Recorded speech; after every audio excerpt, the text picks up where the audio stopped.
In the shadow-choked corridors of Langley, where truths are buried under layers of redacted ink and silence is currency, there exists a story so bizarre, so utterly implausible, it could only be true. It begins not in some war zone or foreign embassy, but in a sterile lab, where a cat's purring was once considered a national security asset. The year was 1961. The Cold War wasn't simmering, it was boiling. Washington was paranoid.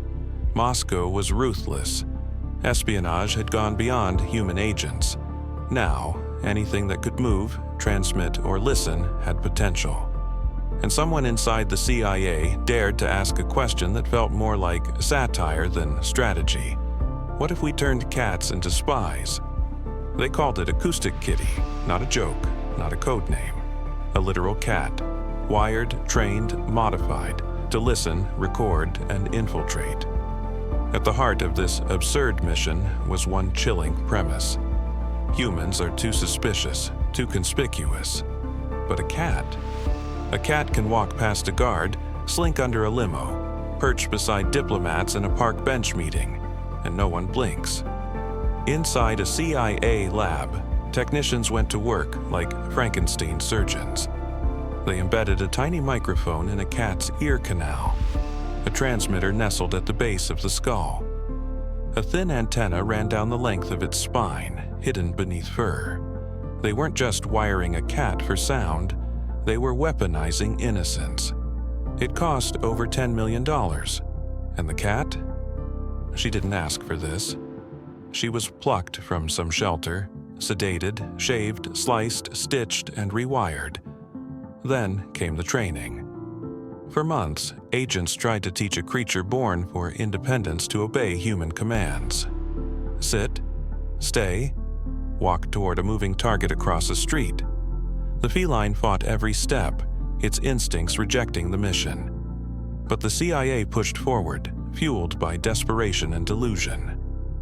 Finally, after years of development, they had their prototype, a living surveillance device, surgically altered, behaviorally conditioned, and ready for deployment.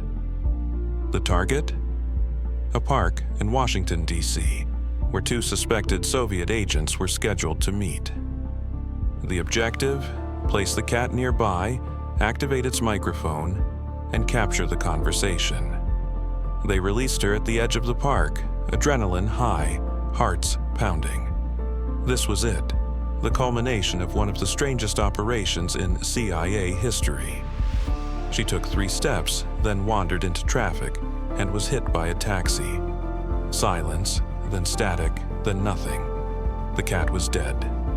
The mission. Destroyed not by Soviet counterintelligence, not by betrayal or encrypted code, but by a distracted driver on a Tuesday morning. The CIA, stunned, retrieved the body. For weeks, rumors swirled. Had the Soviets known? Was the death an accident or a warning?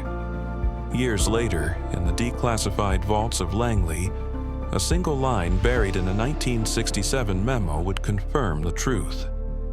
Our final examination of trained cats for use in the field revealed the environmental and security factors in using this technique in a real foreign situation force us to conclude that, for our purposes, it would not be practical. Translation? Cats don't make good spies. But the program's demise wasn't the end, it was a beginning. Because Acoustic Kitty wasn't just a failed experiment.